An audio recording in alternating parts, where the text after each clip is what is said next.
I pledge allegiance to the flag of the United States of America and to the republic for which it stands, one nation, under God, indivisible, with liberty and justice for all. Welcome to the July 16, 2024 Stormwater Management Board meeting. Start with the consent agenda. Yeah, so we have two cases in front of you this morning for drainage board approval.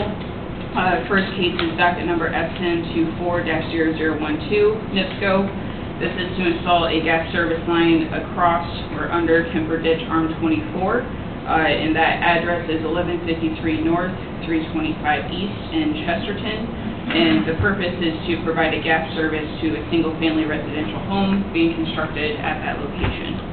The case was presented at the July 8th Stormwater Advisory Board meeting, and their recommendation was approval with conditions per the staff report. And then the second case is docket number SN24-0014. This is NIPSCO in care of Carlisle Construction, in care of NIPSCO.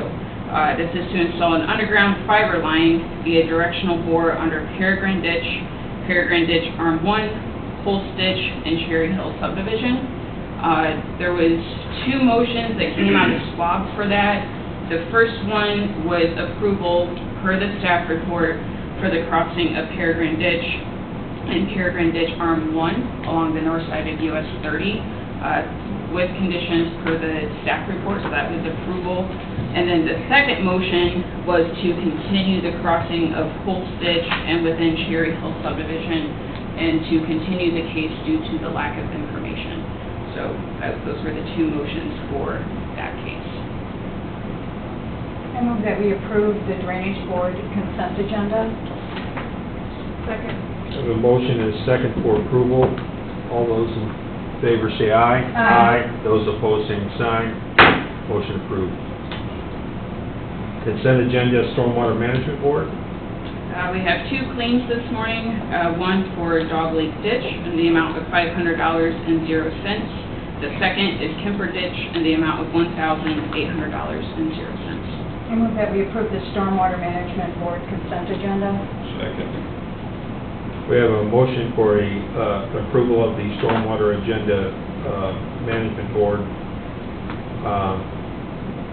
and a second as well. All those in favor say aye. Aye. Those opposed, same sign. Motion approved. Did I say that right? I'm working on no sleep. I'm sorry. You're good. Do you have a problem with weather? Yes. No electricity since 10 last night. I meant no breakfast. I got no sleep last night. No coffee. It's okay, Jim. It's a big club today. We lost power at about 10 o'clock last night, too. I can't believe it came back early this morning. That wasn't the worst thing to hear. We weren't recording these meetings today. Oh. I can say something stupid.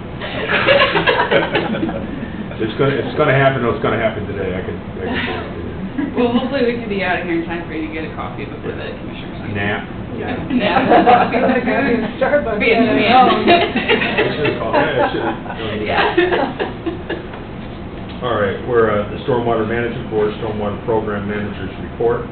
Yeah, so we'll start with our maintenance projects. We've done 49 maintenance projects to date. Oh!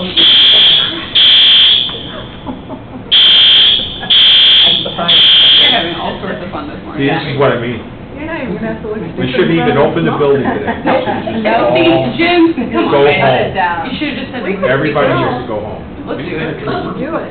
Hey, he just said it, so I'm going to skate. You would have to ask us twice. You say that again, they're gonna be in here by ourselves.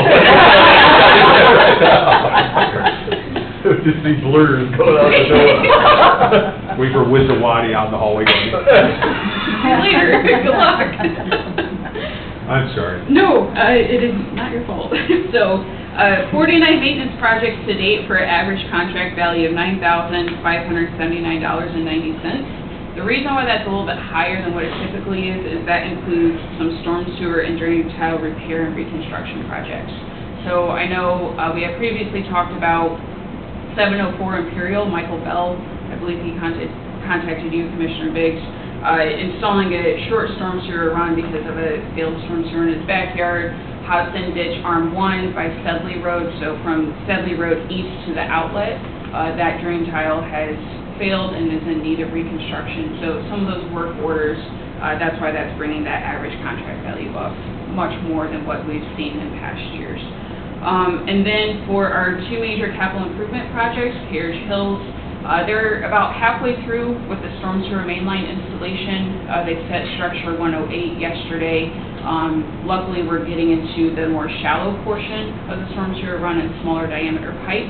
However, we're getting to the parts where there's more curves in the road, so there's more structures that need to be set. So should move a little bit quicker than it has been, but definitely still some challenges that they'll encounter for the rest of that project.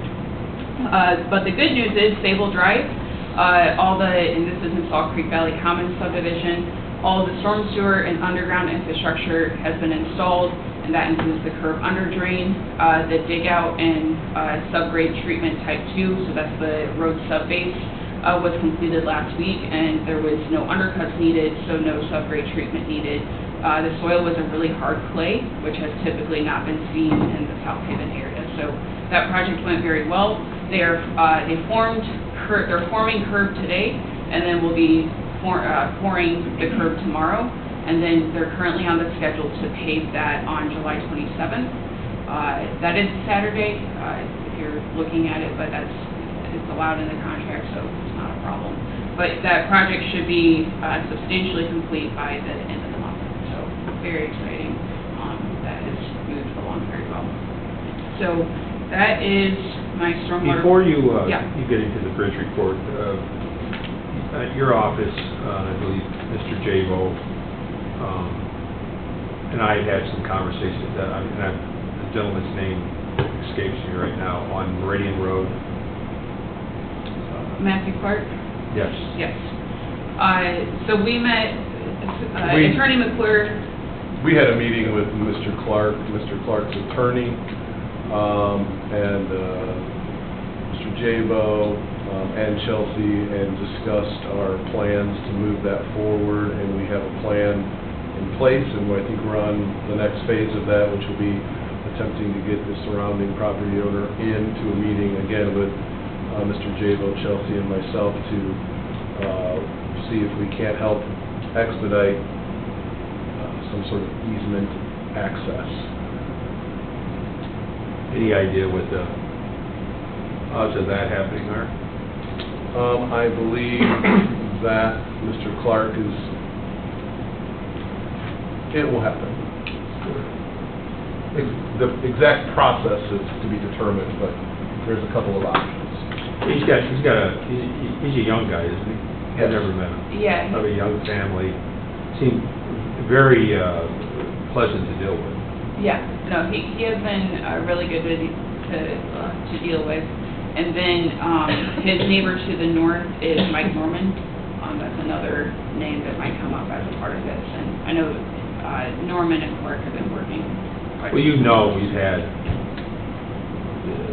stormwater issues along there for, well, ever.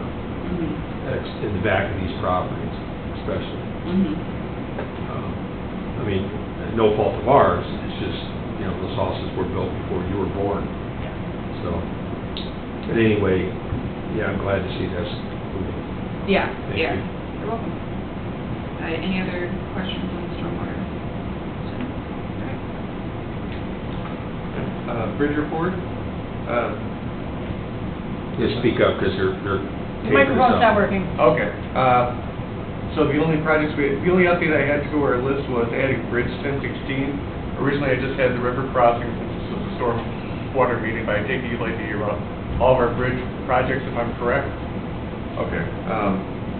Bridge 1016 is Midwest Seal Highway over US 12 McTeague, Norfolk Southern Railroad. And that had led earlier, and I know in the commissioners' meetings, we kind of delayed that to make sure that the bids were properly gone through because they were so far under and there's a big disparity. That was awarded to Superior. We had an on-site meeting yesterday. That was after our pre-construction meeting to discuss the Norfolk Southern's right of entry permit. And that is underway. We expect it this week, and construction will begin next week on Monday with maintenance of traffic. We've coordinated with NDOT, City of Portage, Services, Ogden Dunes, U.S. Steel, Precoat Metals, the railroads, and NIPSCO. NIPSCO has another project going in the area as well. But we'll be closing the southbound 249 ramp from US 12, so we've alerted everyone to that closure. It's going to be happening next week. Any questions about 1016? Bridge 131 is getting surface, or just received HMA surface yesterday, and we're just waiting on guardrail and final grading for that. And Bridge 149 Waverly over Little Calumet is still underway, driving piles, doing abutments and concrete piers right now. And that's all I have. Thank you very much. Anything else, Chelsea? Not that I have. Are we looking at any flooding coming up? Oh, yeah, good question. So, throughout the Kankakee watershed last night, they received between a quarter and a half inch of rain. How much? Between a quarter and a half inch, which is less than the forecasted 3/4 of an inch.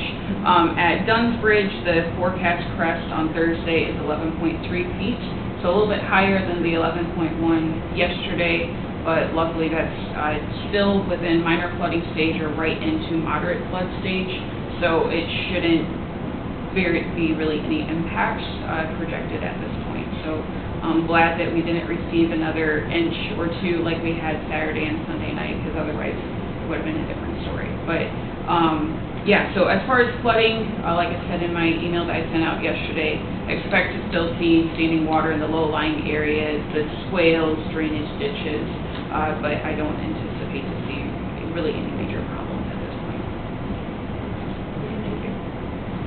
Any other matter which may properly come before the Board of Commissioners? Seeing none, sure.